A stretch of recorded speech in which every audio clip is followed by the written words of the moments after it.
คลิปนี้เนาะแม่นเป็นคลิปที่เราจะมาพาเพื่อนๆทุกคนมาลงทะเบียนแอปธนาคารครับเนาะทุกคนก็คือแอป LBB Plus ตัวนี้เนาะทุกคนเนาะถ้าหากใครบ่ทันได้มีบัญชีก็ให้เรากดที่คำว่าลงทะเบียนเนาะทุกคนเนาะแล้วก็เลือกเบอร์โทรศัพท์ของเรานี่กดที่ยืนยันเนาะจากนั้นเราก็รอท่ารหัสส่งมาทางข้อความ1015อันน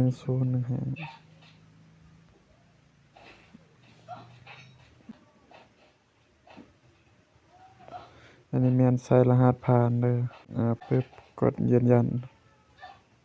โอเคลงทะเบียนสำเร็จแล้วก็เราสร้างรหัส PIN เนาะทุกคนเนาะ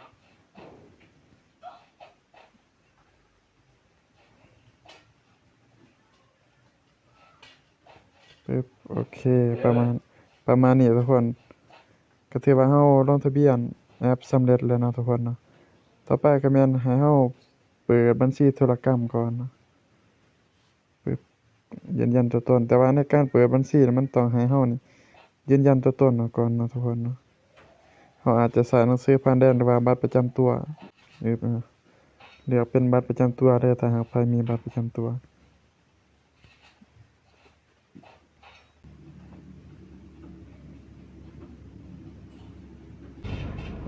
หลังจากเราใส่ข้อมูลสำเร็จแล้วให้เรานี่กดดำเนินการต่อเลย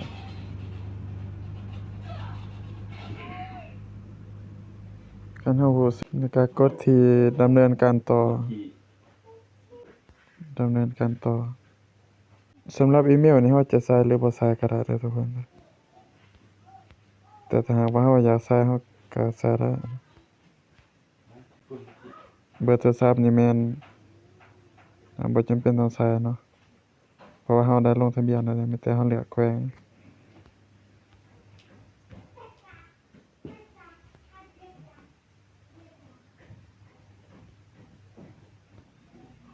กรณีฉุกเฉินเนาะนี่กรณีฉุกเฉินนี่เราใส่เนาะจำเป็นเนาะทุกคนเนาะอาจจะใส่พ่อแม่หรือว่าอ้ายก็ได้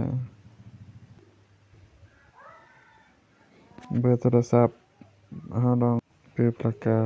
ดำเนินต่อเวียงงานนี่แม่นเอาอาชีพที่เราเฮ็ดเนาะเราเลือกตามบัตรประจำตัวเราเนาะทุกคนเนาะนักศึกษา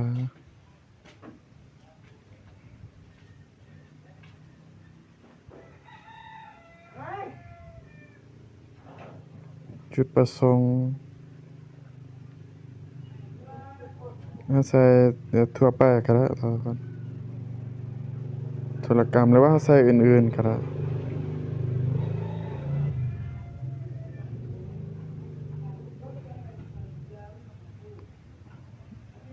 นั่นอื่นๆนี่เราระบุเนาะคันเราเลือกอื่นๆนี่โอเคเพื่อดำเนินการต่ออีกทุกคนแล้วก็เราต้องตั้งเนาะคำถามที่ปลอดภัยเนาะใส่ไปนี่ก็ได้ทุกคนเอ้า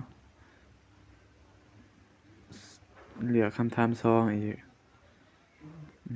ใส่ไปนี่เนาะใส่คือกันก็ได้เนาะเราจึงบ่จือคล้ายๆกับเราตอบคำถามเวลาการโอนเงินหั้นนะทุกคนการดำเนินการ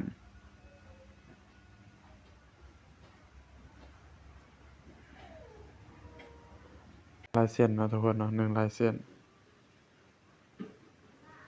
ก็กดที่ตกลงเนาะทุกคนเนาะประมาณนี้ปึ๊บต้องอ่านเงื่อนไขก่อนนะอ่านปึ๊บโอเคลงทะเบียนสำเร็จแล้วเพิ่นว่าเนาะทุกคนเนาะ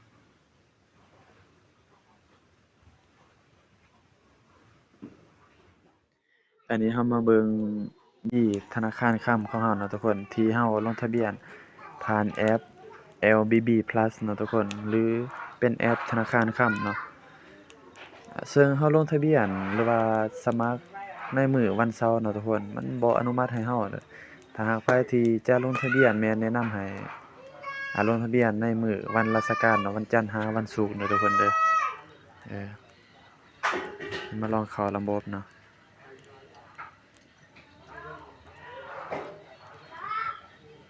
หลังจากที่ว่าเราลงทะเบียนหรือว่าสมัครสำเร็จแล้วเราก็สิเห็นบัญชีของเราเนาะทุกคนเลขบัญชีธนาคารค้ำเนาะทุกคนเนาะอันนี้จำนวนค้ำนะเราบ่ทันมีเพราะว่าเราบ่ทันได้ซื้อเนาะทุกคนซึ่งในนี้มันจะมีฟังก์ชันซื้อค้ำขายค้ำแล้วก็โอนค้ำเนาะเราสามารถโอนค้ำมายังไปยังบัญชีค้ำของผู้อื่นได้เนาะทุกคนเนาะอ่านอกจากนี้แล้วเราก็ยังมีการฝากค้ำแบบมีกำหนดเนาะทุกคนเนาะมีเนาะราคาค้ำเราสามารถเบิ่งราคาค้ำก็ได้ราคาค้ำเป็นแบบค้ำแทงเทียนเนาะแบบเส้นนี่มาเบิ่งอันนี้แม่น QR code หรือว่า QR code บัญชีของเราเนาะทุกคนเนาะ QR code บัญชีค้ำของเราเนาะบัญชีเนาะคลิกที่บัญชีทุกคนคลิกที่บัญชีอันนี้แม่นอยู่เทิงนี่แม่นบัญชีเงินกีบนะทุกคนเนาะอยู่รุมนี่แม่นบัญชีค้ำนี่บัญชีค้ำเราสามารถเอาเลขบัญชีตัวนี้เนาะเรามาลองเข้าในบัญชีค้ำแล้วเรามาลองโอนเนาะว่ามันโอนจากแอปการค้านี่ได้หรือบ่ทุกคนปึ๊บเลยมาเลือกบัญชีแล้วเรามาลองโอนเงินเนาะทุกคนเนาะปึ๊บเลือกบัญชีแล้วก็มาวางเลขบัญชีที่เรา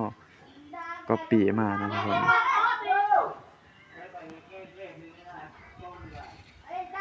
ลองเบิ่ง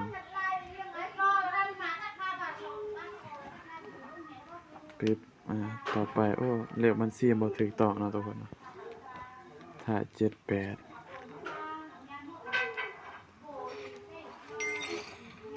ให้มาลองหรือบ่ก็ให้มาลองใส่ QR code เนาะทุกคนเนาะ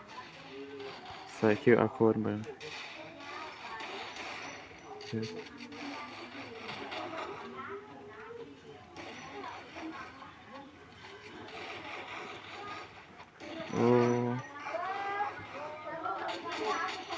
เขาโอนเข้ามายังบัญชีนี่ก็ได้ทุกคน